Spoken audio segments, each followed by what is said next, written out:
हामीलाई अहिलेसम्मको रक्षा गरिराख्नु भएको छ नेताहरूले के भन्नुहुन्छ पहिला कुरा त नेताहरूले पनि हेर्ने कुरा हो नि। अहिले पनि जाने हामी केपी ओली भनेर जाने त दौडेर त जान सकेनौँ। त्यसकारण हाम्रो नेतृत्व भिन्न छ र उहाँहरू जाने भिन्न रहनुभयो। हिजो जाने हामीले असंवैधानिक कदम भनेर जाने सडकमा उत्रिसकेको अवस्था हो। तपाईहरुले मान्नु भएन, तपाईको पार्टीका सांसदले मान्नु भने सांसद पदै खारेज हुन्छ। त्यो अवस्थामा त्यो कुरा त साँच्चै कुरा गर्नु हो त धरापमै छ, दोहोरै धरापमै हुन्छ हैन। सूर्य चिन्हमा लडेर मैले चुनाव जिते हो। अहिले कानुनले के भन्छ भन्दा भोलि पार्टीले त्यस्तो किसिमको निर्णय गर्यो भने त त्यो अवस्था आउला। अब नेताहरूले फलोर क्रस गरेर ठोक भनेर ठोकिदिने हो हाम्रो हैन। 5 देखि निरन्तर लड्नुभयो। लड्दा के भयो भने 99 पुगेको त्यो लुडो खेल्दाखेरि 1 मा आए जस्तो भयो है। करिब त्यस्तै भयो। अदालतले त्यस्तै गर्यो। यो सेटिङ भन्थे नि, यो सेटिङ त्यहाँसम्म पुगेको रहेछ भन्ने हामीलाई अहिले महसुस भइरहेको छ। त्यो संवैधानिक व्यवस्थामा जान नपाउने अनि लड्डु खान पर्ने, अर्को के उनीहरूले लड्डु खाएर खा जस्तै हुन्छ र। बनाउन सुरु गर्नुहुन्छ अब त्यसै। अब त्यो भत्किएका घर त हेर्नुहोस्, एउटा कुरा के हो भने हामी राजनीतिकर्मी हो। राजनीतिकर्मीले कमसेकम घर निर्माण त गर्न पर्यो नि। कसैले भत्काउँछ भने फेरि निर्माण गर्नतिर लाग्नु परेन। तर प्रदेश सदस्य नेता भनेर गोरु भएर हिँड्ने कि तपाईको आफ्नो मस्तिष्क पनि चलाउने त? तपाईँ अलि यो अपमान शब्द हो होइन सर। तपाईँ बहुदलीय व्यवस्था नबुझिया मान्छे रहेछ। यता सुन्नु सर, तपाईँ कुरा के बुझ्नुहोस् भने पार्टीको सिद्धान्त हुन्छ, पार्टीको लाइन हुन्छ, पार्टीको निर्देशन हुन्छ। सर्वोच्च अदालतले गरेको फैसला रिट निवेदकको माग दाबी भन्दा बाहिर गएर गरिएको राजनीतिक फैसलाको रूपमा लिएको छ।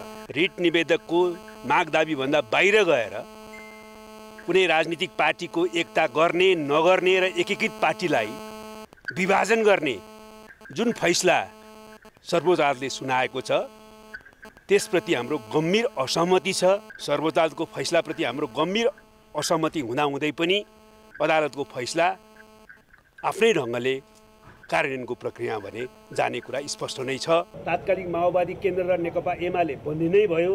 यद्यपि हामी न्यायिक पुनरावलोकनको प्रक्रिया पनि जाँदैछौँ। यस प्रकारको बैठक जो नेपाल कम्युनिस्ट पार्टी नेकपाको थियो यो चरणमा यो अन्तिम बैठक हुन सक्छ। अहिले सर्वोच्च अदालतको हिजोको फैसला पछाडि पनि उहाँले राजीनामा दिनुपर्ने बाध्यात्मक अवस्था सिर्जना हुँदैछ। हामी यसलाई आवश्यकता अनुसार अगाडि बढाएर म नेपाल कम्युनिस्ट पार्टी नेकपाको टिकट लिएर निर्वाचित भएको राष्ट्रिय सभाको सदस्य हुँ। यसको बारेमा सर्वोच्चको फैसलाले केही बोल्दैन। त्यो फैसला अलि बढी राजनीतिक प्रकृतिको भयो कि भन्ने चर्चा भएको छ।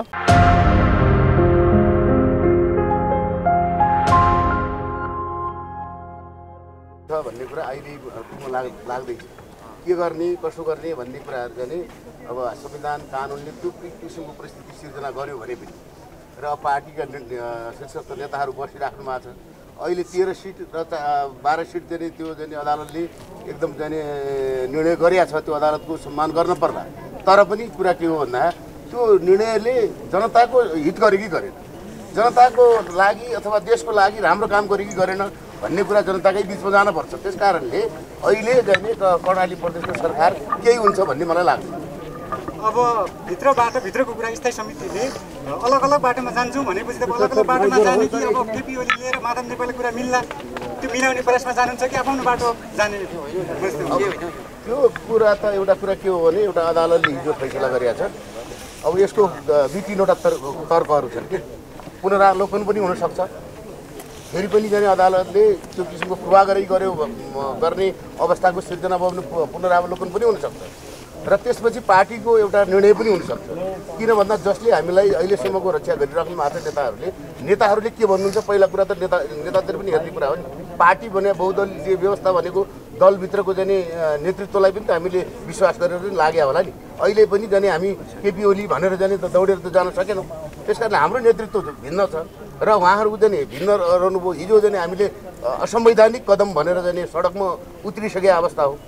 हिजो पनि जाने जुन किसिमले जाने केपी हाम्रो सम्माननीय प्रधानमन्त्री केपी ओलीले जुन जाने प्रतिनिधि सभा विघटन गर्नुभयो, म त एउटा कुरा संविधान म पनि त्यसको छलफलै गरेर संविधान सभाको सदस्य पनि हुँ र त्यस बेला यो संविधानले दुईटा प्रधानमन्त्री भन्दा अर्को विकल्प देख्दैन भन्ने नेताहरूले आज त्यही नेताहरूले आएर जाने यो प्रतिनिधि सभा विघटन गर्नुभयो। जुन ठाउँमा प्रतिनिधि सभा विघटनको च्याप्टर नै छैन त्यो च्याप्टरमा नभएकै कुरा गर्नलाई अहिलेको अब भोलि पनि अहिले तपाईँले सोधेको प्रश्न अब भोलि त्यही परिस्थितिको आय सिर्जना भयो भने त अब भोलि त्यो नहोला भन्न पनि सकिँदैन, हुन सक्ला। तर त्यो जबरजस्ती गरिएका कुराहरू कमसे कम जाने सचिएर जान्छन् भन्ने कुरा संविधान। मैले सोध्न खोजेको प्रश्न के भन्दाखेरि अबको पछिल्लो कदम कर्णालीतिर भेरीतिर हुने सम्भावना छ कि सँगै मिसिने सम्भावना छ भन्ने? यस्तो सँगै मिसिने सम्भावना पनि छैन भन्ने मैले अघि तपाईँलाई भनिहालेँ कि यसले कमसे कम पुनरावलोकन हुन सक्ला। र त्यो भएन भने कानुनले संविधानले दिएको कुरा जाने हाम्रो सम्माननीय प्रधानमन्त्रीले जाने संविधान नमाने जस्तै हामीले नमान्ने भन्ने कुरा नहोला। त्यस कारणले कसैले फ्लोर करप्सन पनि गर्न सक्ला, कसैले जाने अनुपस्थित होइदिन पनि सक्ला, कसैले त्यागिदिन पनि सक्ला। त्यो परिस्थिति त्यस बेला आउँछ। अब दल कानुन भन्दा पनि तपाईँको पार्टीमा केपी ओलीले हुइप लगाएर यदि तपाईँहरूले मान्नु भएन, तपाईँको पार्टीका सांसदले मान्नु भने सांसद पदै खारेज हुन्छ, त्यो अवस्थामा तपाईँको पार्टी कदम के हुन्छ? त्यो कुरा त साँच्चै कुरा गर्नु हो धरापमै छ, दोहोरै धरापमै हुन्छ। अब केपी ओलीलाई पार्टी हिजो जस्तै हामीले गल्ती गर्यौँ भनेर पुनः मिलनको लागि उहाँसँग आश अगाडि बढाउने कि पार्टी छोडेर सांसद नै नभएर म बस्छु? तपाईँ सांसद छोड्नुपर्ने अवस्था पनि कहाँ होला त? आउँछ नि तपाईँ 40% कुरा पनि छ। तपाईँको संख्या प्रतिशतले पनि संविधानले कानुनले दिएका कुरा प्रयोग गरेर अगाडि बढ्न सकिएला। तर त्यहाँ तपाईँले भने जस्तै जाने त्यो बाटो पनि लिनुपर्ने स्थिति आउला। म हिजो जाने सूर्य चिन्हमा लडेँ होइन, सूर्य चिन्हमा लडेर मैले चुनाव जितेँ। अहिले कानुनले के भन्छ भन्दा भोलि पार्टीले त्यस्तो किसिमको निर्णय गर्यो भने त त्यो अवस्था आउला। अब नेताहरूले फ्लोर क्रस गरेर ठोक भनेर ठोकिदिने हो हाम्रो होइन। अनि हामीले त्यो कुरामा रोकेर रोकिने होइन नि। यता एउटा कुरा त्यस कारणले अहिले पनि कानुन जाने सम्मत र संविधान सम्मत अगाडि रूपले जाने। अब अहिले कुरा के छ भन्दाखेरि केपीतिर कि तपाईँको पछि केपीतिर कि प्रचण्डतिर भन्ने आउन सक्छ। 5 निरन्तर लड्नुभयो, लड्दा के भयो भने 99 पुगेको त्यो लुडो खेल्दाखेरि 1 मा आए जस्तो भयो है। करिब त्यस्तै भयो। अदालतले त्यस्तै गर्यो। यो सेटिङ भन्थे नि, यो सेटिङ त्यहाँसम्म पुगेको रहेछ भन्ने हामीलाई अहिले महसुस भइरहेको छ। त्यो सेटिङले त्यो काम गर्यो भन्ने हामीलाई महसुस भइरहेको छ। अदालतले प्रतिनिधि सभा पुनर्स्थापना गर्ने फैसला सुनाएपछि तपाईँहरूले लड्डु खाने, अहिले सर्वोच्च अदालतले फैसला सुनाउँदा पुनरावलोकन गर्न भन्न मिल्छ? एउटा कुरा के हो भन्नुहुन्छ भने म तपाईँहरूलाई अघि पनि भने संविधान सम्बद्ध तरिकाले तपाईँहरू पत्रकार साथीहरूले पनि देखाउनु मध्यावधि निर्वाचन गर्ने 5औं नम्बरमा नियुक्त प्रधानमन्त्री बाहेक अर्को कहाँनिर देख्दैन? त्यो लड्डु त्यो खुसी गर्नु पर्ने संविधानको रक्षा भएको ठाउँ गर्नु भएन? तपाईँहरू पनि त त्यही बेला सडकमै हुनुहुन्थ्यो। सडकमै भएर जाने के हो संविधानको रक्षा गर्नुपर्छ भन्ने लाइनमै त्यस कारणले अहिले पनि मैले भने नि सर्वोच्च अदालतको पुनरावलोकन भने के हो? सर्वोच्च अदालतले फैसला गर्यो, तर त्यसमा पनि चित्त भने पुनरावलोकन गर्ने त संवैधानिक व्यवस्था हो। त्यो संवैधानिक व्यवस्थामा जान नपाउने अनि लड्डु खान पर्ने, अर्को के उनीहरूले लड्डु खाएर खाए जस्तै हुन्छ र? भोलि त्यो पुनरावलोकन बनाउन सुरु गर्नुहुन्छ अब त्यसो? अब त्यो भत्किएका घर त हेर्नुहोस्, एउटा कुरा के हो भने हामी राजनीतिक कर्मी हो, राजनीतिक कर्मीले कमसे कम घर निर्माण त गर्न पर्यो नि। कसैले भत्काउँछ भने फेरि निर्माण गर्नतिर लाग्नु परेन?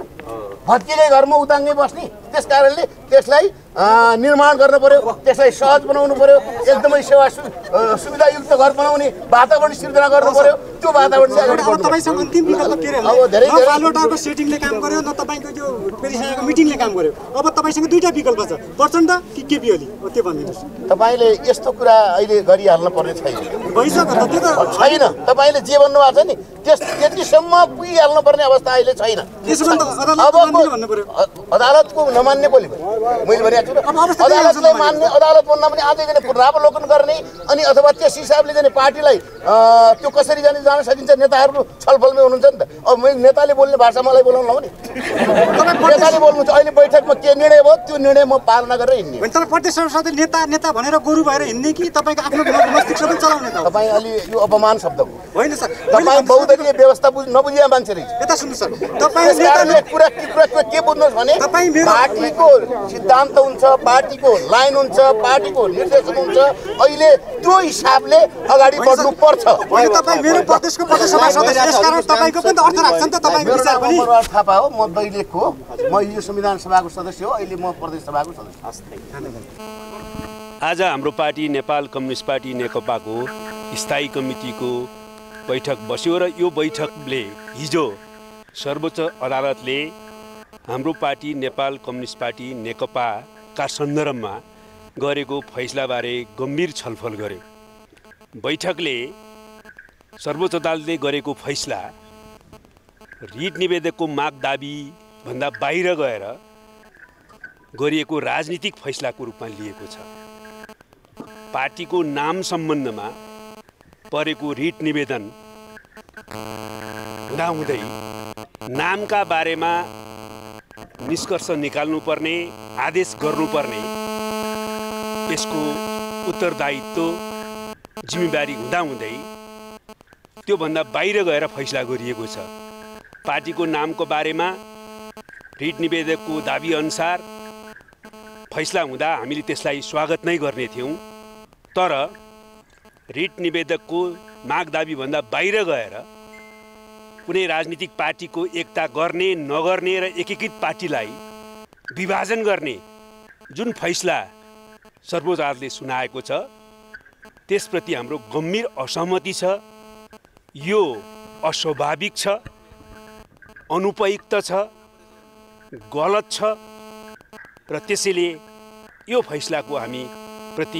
फैसलाप्रति हाम्रो गम्भीर असहमति हामीले राखेका छौँ। सर्वोच्च अदालतको फैसलाप्रति हाम्रो गम्भीर असहमति हुँदाहुँदै पनि अदालतको फैसला आफ्नै ढङ्गले कार्यान्वयनको प्रक्रिया भने जाने कुरा स्पष्ट नै छ। यस सन्दर्भमा हामीले राजनीतिक रूपमा आफ्नो दृष्टिकोण र विचार राख्ने र त्यसलाई अगाडि बढाउने र कानुनी ढङ्गले पनि उपयुक्त उपचार खोज्ने, सङ्घर्ष गर्ने प्रक्रिया पनि अगाडि बढाउनेछौँ। त्यसको साथसाथै आजको बैठकले नेपाली कम्युनिस्ट आन्दोलनको 6 सालदेखिको आजको विकासक्रम र मुख्यतः 2075 जेठ 3 गते हाम्रा तत्कालीन दुई पार्टीहरू नेकपा एमाले र नेकपा माओवादी केन्द्रको एकीकरण गरी निर्माण गरिएको नेपाल कम्युनिस्ट पार्टी नेकपाको उद्देश्यका बारेमा गम्भीरतापूर्वक अविचलित रूपमा अगाडि बढ्ने पनि सङ्कल्प गरेको छ। विशेषतः हामीले नेपालमा 7 दशकभन्दा बढी लामो सङ्घर्ष गरेर जुन नयाँ ढाँचाको लोकतन्त्र, सङ्घीय लोकतान्त्रिक गणतन्त्र र समाजवाद उन्मुख समावेशी लोकतन्त्रलाई संविधानमा संस्थागत गरेका छौँ, त्यसलाई कार्यान्वयन गर्दै सामाजिक न्यायसहितको समृद्धिको लक्ष्य हासिल गर्ने, समाजवादको आधार तयार पार्ने र समाजवाद स्थापना गर्ने बाटोमा अगाडि बढ्ने उद्देश्यका साथ जुन पार्टी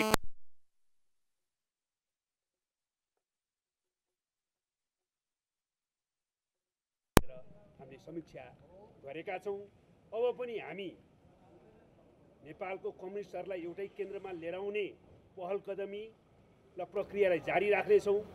वामपन्थी एकताको पहललाई जारी राख्नेछौँ र संविधानको कार्यान्वयन गर्दै नेपाललाई समृद्ध नेपाल बनाउने र त्यो समृद्धिको प्रतिफल आम जनतालाई दिने गरी अगाडि बढ्न अरू सबै लोकतान्त्रिक शक्तिहरूसँग पनि एकताबद्ध भएर अगाडि बढ्ने निष्कर्ष पनि आजको बैठकले निकालेको छ। यसको मतलब जस्तै हिजो सर्वोच्चले जुन फैसला गर्यो, पूर्व एमाले र पूर्व माओवादी केन्द्रकै अवस्था फर्केर चाहिँ एकतालाई पनि अगाडि बढाउने प्रयत्नमा चाहिँ निर्णय गरेको हो। आज होइन, हामीले सर्वोच्च अदालतको फैसलाप्रति गम्भीर असहमति व्यक्त गऱ्यौँ। यो राजनीतिक फैसला हो भन्यौँ, तर फैसला कार्यान्वयनको प्रक्रियामा जाने क्रममा अदालतले भनेअनुसार तात्कालिक माओवादी केन्द्र र नेकपा एमाले बन्दी नै भयो। यद्यपि हामी न्यायिक पुनरावलोकनको प्रक्रिया पनि जाँदैछौँ। राजनीतिक ढङ्गले त हामीले यसको असहमति र प्रतिवाद गरेकै छौँ। त्यस क्रममा हामीले पार्टी एकताको उद्देश्य सही भएको र पार्टी एकताको कार्य पनि सही भएको कारणले यस प्रक्रियामा अगाडि बढ्न जे सम्भव छ त्यो पहल कदमीलाई जारी राख्छ। यो आजको बैठक तपाईँ यो अन्तिम बैठक हो। यस प्रकारको बैठक जो नेपाल कम्युनिस्ट पार्टी नेकपाको थियो, यो चरणमा यो अन्तिम बैठक हुन सक्छ। अबदेखि नेकपा माओवादी केन्द्र र नेकपा एमाले हुने भयो। सर्वोच्च अदालतको फैसला त कार्यान्वयनको प्रक्रियामा जाने नै भयो। हाम्रो न्यायिक पुनरावलोकनपछि नयाँ निर्णय भए भने त्यही अनुसार हुनेछ, वा हाम्रो दुईटा पार्टीहरूको बीचमा फेरि नयाँ ढङ्गको एकीकरणको पहल वा हाम्रो चाहिँ एकीकृत पार्टीलाई कायम राख्ने पहल भयो भने त्यही ढङ्गको हुनेछ। तर तत्काललाई भने हामीले सर्वोच्च अदालतको फैसला कार्यान्वयनको प्रक्रिया अन्तर्गत माओवादी केन्द्र र नेकपा एमालेको प्रक्रिया अगाडि बढ्नेछ। यद्यपि त्यो औपचारिक रूपमा भने सर्वोच्च अदालतको फैसला अनुरूप त्यसलाई कार्यान्वयन गर्नुपर्ने निर्वाचन आयोगले औपचारिक रूपमा हामीलाई पत्र लेखिसकेपछि र त्यो अनुसार निर्वाचन आयोगमा गएर नै त्यो कार्यान्वयनको प्रक्रिया प्रारम्भ हुनेछ। यो भनेको तपाईँहरूले फेरि केपी ओली नेतृत्वको नेकपा एमालेसँग फेरि एकता गरेर अगाडि बढ्ने प्रयत्न गर्छौँ भनेको पनि हामीले नेपालका सबै कम्युनिस्टहरूको एकीकरणको प्रक्रियालाई अगाडि बढाउन पहल जारी राख्छौँ भनेको सरकारको विषयमा के हुन्छ? प्रधानमन्त्री केपी ओली हुन्छ, यसबारेमा हाम्रो धारणा स्पष्ट नै छ। हामीले चाहिँ भनेकै छौँ कि राजनीतिक नैतिकताको कोणबाट पनि प्रधानमन्त्री केपी ओलीले यो प्रतिनिधि सभा विघटनको कदम असंवैधानिक भनेर सर्वोच्चले ठहर गरिसकेपछि राजीनामा दिनु पर्थ्यो। दोस्रो, अहिले सर्वोच्च अदालतको हिजोको फैसला पछाडि पनि उहाँले राजीनामा दिनुपर्ने बाध्यात्मक अवस्था सिर्जना हुँदैछ। हामी त्यसलाई आवश्यकता अनुसार अगाडि बढ्छौँ। मैले त्यो बारेमा हामी छलफल गर्दैछौँ। अनि अदालतको निर्णयको कुनै निर्णय चाहिँ स्वागत गर्ने समयको विरोध गर्ने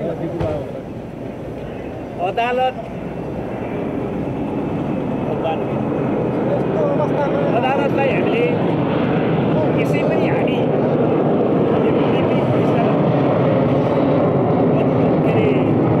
सर्वसम्मत एकदम अचुक मान्दैनौँ। अदालतले पनि गल्ती गर्न सक्छ भनेर स्वीकार गर्छौँ। गल्ती लागेको कुरा विरोध गर्छौँ, आलोचना गर्छौँ, तर सर्वोच्चको फैसलालाई कार्यान्वयन गर्छौँ। सरकारबाट समर्थन फिर्ता लिने कुरामा केही भएको छ त्यस्तो?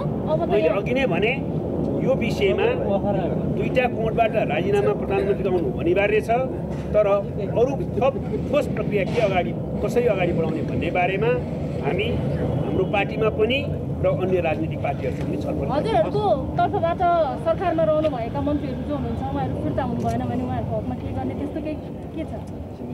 अब नेपाल कम्युनिस्ट पार्टी नेकपाको तर्फबाट निर्णय गर्ने स्थिति चाहिँ रहेन। त्यसकारणले अरू प्रक्रियाको बारेमा आफ्नो ढङ्गले हामी छलफल र निर्णयको प्रक्रिया। तपाईँ पनि निर्वाचित हुनुभएको छ, अरू दोस्रो चरणमा निर्वाचित भएका सांसदहरू सर्वोच्च अदालतको यो फैसलामा थुप्रै अस्पष्ट अनिर्णित विषयहरू छन्। त्यसैले यो फैसला कार्यान्वयनको प्रक्रिया आफै पनि चुनौतीपूर्ण छ र व्यवहारमा थुप्रै जटिलताहरू यसले चाहिँ बोकेको छ। त्यसैले गर्दा जस्तो तपाईँहरूले भन्नु भएअनुसारै म नेपाल कम्युनिस्ट पार्टी नेकपाको टिकट लिएर निर्वाचित भएको राष्ट्रिय सभाको सदस्य हुँ। यसको बारेमा सर्वोच्चको फैसलाले केही बोल्दैन। त्यस्तै प्रतिनिधि सभामा निर्वाचित सांसद पनि हुनुहुन्छ, त्यस्तै थुप्रै स्थानीय तहका पदाधिकारी, स्थानीय सरकारका पदाधिकारीहरू पनि हुनुहुन्छ।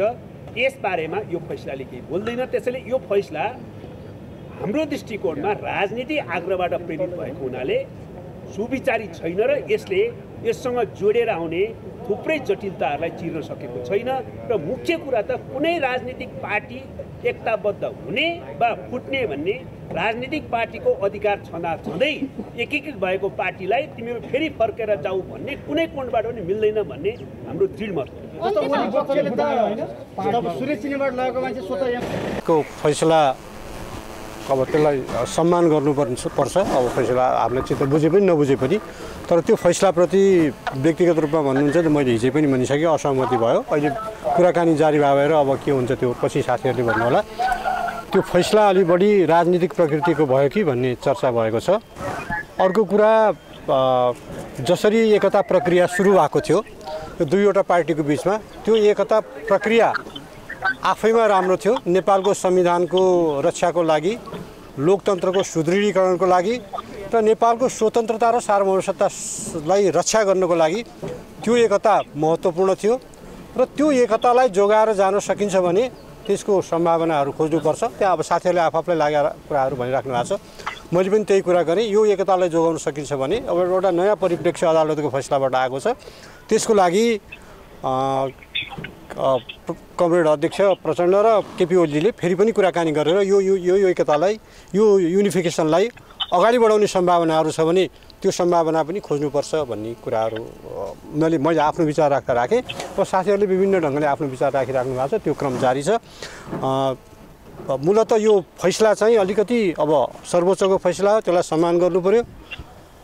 तर अलिकति बढी राजनीतिक प्रकृतिको भयो भन्ने चाहिँ छ। त्यसको मतलब अब तपाईँहरू के अब पूर्ववत अवस्थामै फर्किएर चाहिँ आफ्नै ढङ्गमा अघि बढ्ने चाहिँ अब सम्भावना बढेर गएको हो त? होइन, अब त्यो त छलफल जारी छ होइन।